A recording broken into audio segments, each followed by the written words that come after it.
जुड़े हुए हैं। आज एक तरफ सीएम योगी आदित्यनाथ हैं जो अपराधियों को सलाखों के पीछे भेजते हैं, अपराधियों को लेकर के बयानबाजी करते हैं, बयान देते हैं, लेकिन दूसरी तरफ अखिलेश यादव है, जब अपराधियों की बात आती है तो उनका नर्म रुख देखने को मिलता है। सबसे बड़ा सवाल ये कि ऐसा क्यों?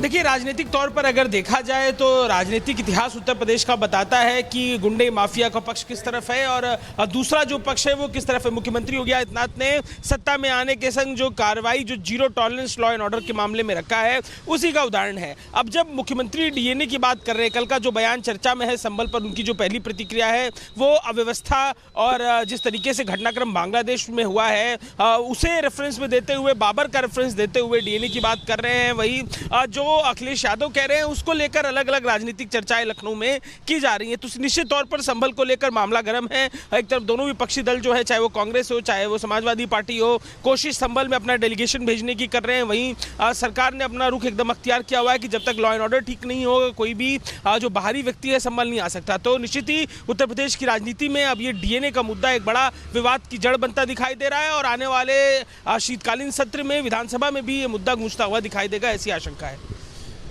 सियासत भी जो है वो यहां पर शुरू हो चुकी है। अजय, वापस हम आपके पास यहां पर लौटेंगे, लेकिन उत्तर प्रदेश के सीएम योगी आदित्यनाथ ने जिस तरीके से यह बयान दिया उसके बाद विपक्ष को जमकर इस पर मिर्च लगती हुई नजर यहां पर आ रही है। वहीं सीएम योगी आदित्यनाथ ने आखिर क्या कुछ कहा जिसके बाद अखिलेश यादव यहां पर भड़क गए।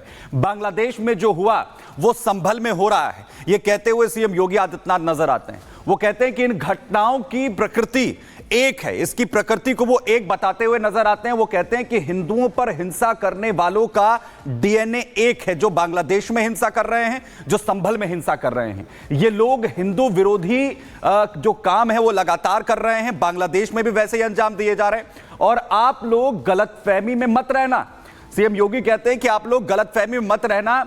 जो भगवान राम ने समाज जोड़ने का काम किया है, जो भगवान राम ने समाज को जोड़ा, ये समाज तोड़ने का काम अब यहां पर करते हुए नजर आ रहे हैं। लगातार हिंदुओं पर कुठाराघात हो रहा है, हिंसा लगातार यहां पर की जा रही है। और इसी बयान के बाद विपक्ष को, अखिलेश यादव को मिर्ची लगती है, वो इस पर सवाल खड़े करते हैं। वो कहते हैं कि सीएम योगी आदित्यनाथ भी अपना डीएनए चेक कराएं, हम भी अपना डीएनए चेक कराने के लिए पूरी तरीके से यहां पर तैयार हैं। जिस पर सीएम योगी आदित्यनाथ की तरफ से यह कहा गया था कि बांग्लादेश में जो लोग हिंसा कर रहे हैं और संभल में जो हिंसा कर रहे हैं ये एक हैं, इनका डीएनए जो है वो एक है और ये समाज को तोड़ने का काम यहां पर करते हुए नजर आ रहे हैं, जिसे लेकर अब सियासत जमकर यहां पर हो रही है। अजय तुमने हमारे संवाददाता लगातार हमारे साथ बने हुए। अजय, योगी आदित्यनाथ ने जो डीएनए वाला बयान दिया है इसे विपक्ष अलग दिशा में क्यों ले जा रहा है? वो सीधे तौर पर योगी जी कह रहे हैं कि भाई देखो, डीएनए उनका एक है जो समाज में हिंसात्मक माहौल को अंजाम देते हैं, जो समाज को बांटने का काम करते हैं, जो उपद्रवी माहौल खराब करते हैं, लोगों को डराते हैं, दंगा फसाद करते हैं, ये सब एक ही जैसी प्रवृत्ति के हैं। लेकिन इस पर विपक्ष क्यों लगातार माहौल बना रहा है?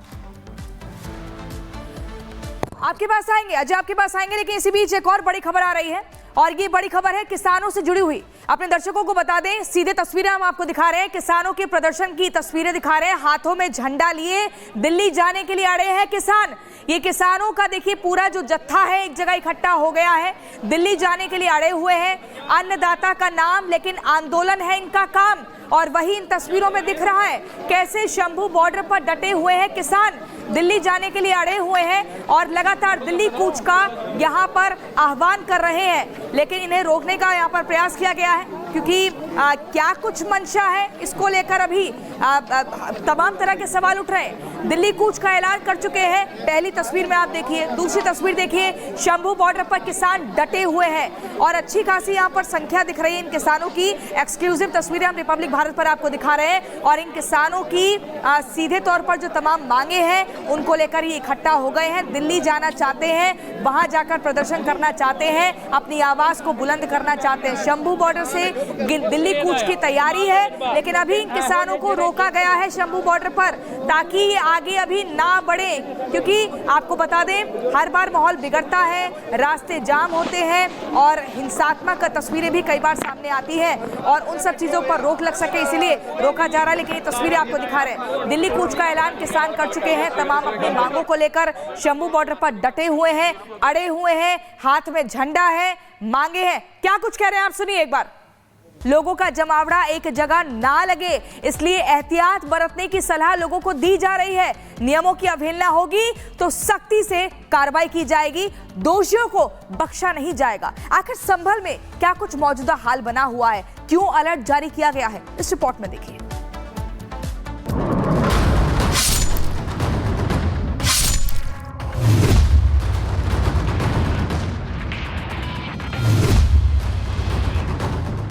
उत्तर प्रदेश के संभल में आज बड़ी हलचल है। इसके पीछे दो बड़ी वजहें हैं। पहली वजह है आज होने वाली जुमे की नमाज और दूसरी वजह है जुमे की नमाज पर संभल की जामा मस्जिद में इकट्ठा होने वाली भीड़। पूरी तरह से चाक चौबंद ये व्यवस्था जामा मस्जिद का वो इलाका हम आपको दिखा रहे। देखिए जामा मस्जिद ठीक मेरे दाहिनी तरफ है, मैं आपको इधर भी लेकर चलता हूँ जहाँ से आज जुमे की नमाज अदा करनी है। ये जामा मस्जिद का मेन गेट आप देखिए, यहाँ पर भी पूरी तैनाती पुलिस की और इसके अलावा सीसीटीवी से भी निगरानी की जाएगी। कौन आ रहा है कौन जा रहा है सब पर नज़र रखी जाएगी। और ये मुख्य दरवाज़ा इसी जामा मस्जिद का जहाँ आज दोपहर जुमे की नमाज अदा की जाएगी। तमाम पुलिस की टीम जो है, पीएससी की टीम, आरआरएफ की टीम जो है यहाँ मौजूद है और व्यवस्था इतनी टाइट कर दी गई है कि कहीं भी कोई भी किसी तरह की परेशानी ना हो। अब तनाव क्यों है, इसके पीछे की वजह भी समझ लीजिए। दरअसल तनाव इसलिए है क्योंकि पुलिस को आशंका है कि जुमे की नमाज पर अगर ज्यादा भीड़ इकट्ठा हुई तो माहौल बिगड़ सकता है और कुछ लोग भीड़ को भड़काकर बवाल करवा सकते हैं। लेकिन इससे पहले कोई बवाल हो, 24 नवंबर जैसी कोई अनहोनी घटे, पुलिस अलर्ट है। पुलिस ने पूरे संभल को ऐसे अभेद्य किले में तब्दील कर दिया है कि उपद्रवियों के लिए माहौल बिगाड़ना तो दूर, संभल में पुलिस की मर्जी के बगैर पत्ता तक नहीं हिल पाएगा। एक साथ 3 लेयर सिस्टम में रखी गई है। आरआरएफ है, पीएससी की टीम है, 30 मजिस्ट्रेट की तैनाती है और उसके बाद ये देखिए आसमान से निगरानी। जी हाँ, कहीं कोई व्यवस्था खराब ना हो, कोई संदिग्ध वस्तु छतों पर ना हो, क्योंकि पिछली बार आपने देखा था ड्रोन से ही छतों से जो पत्थर थे, ईंट थे, वो उसकी जांच की गई थी और जब छतों पर ड्रोन पाए गए हैं उसके बाद जो है उसके बाद इन्हें हटाया गया था यहाँ से। सीसीटीवी कैमरे, आपको सीसीटीवी कैमरे भी हम आपको दिखा रहे हैं। सीसीटीवी कैमरे देखिए कैसे पुलिस ने लगाए हुए हैं चाक चौबंद तरीके से ये सीसीटीवी कैमरे और ठीक इसके दाहिनी तरफ ड्रोन, यानी आप ये समझिए कि पूरी तरह से चाक चौबंद ये व्यवस्था है। संभल में किसी भी हालात से निपटने के लिए पुलिस मुस्तैद है। पुलिस जामा मस्जिद कमेटी के लोगों के साथ बातचीत करके शांतिपूर्ण तरीके से जुमे की नमाज को संपन्न करा रही है। लेकिन दूसरी तरफ तैयारी किसी भी तरह के हालात से निपटने के लिए भी की गई है। दंगा जैसे हालात बनने पर और दंगाइयों को काबू में करने के लिए आरएएफ और पीएससी के जवानों की तैनाती की गई है। तो वहीं ड्रोन और सीसीटीवी कैमरों की मदद से पुलिस संभल में आज होने वाली हर एक गतिविधि पर नजर रख रही है। अपनी अपनी मस्जिदों में नमाज अदा करें। जो परंपरागत रूप से शाही जामा मस्जिद में नमाज देने आते थे वही लोग आएँ। जो पिछले शुक्रवार की व्यवस्था थी, 30 मजिस्ट्रेट लगाए गए हैं, त्रिस्तरीय सुरक्षा व्यवस्था है और आज फुट पेट्रोलिंग भी हो रही है। तो वो जो परंपरागत व्यवस्थाएं हमारी रहती है वही सारी व्यवस्थाएं। संभल में आज 3 लेयर की सुरक्षा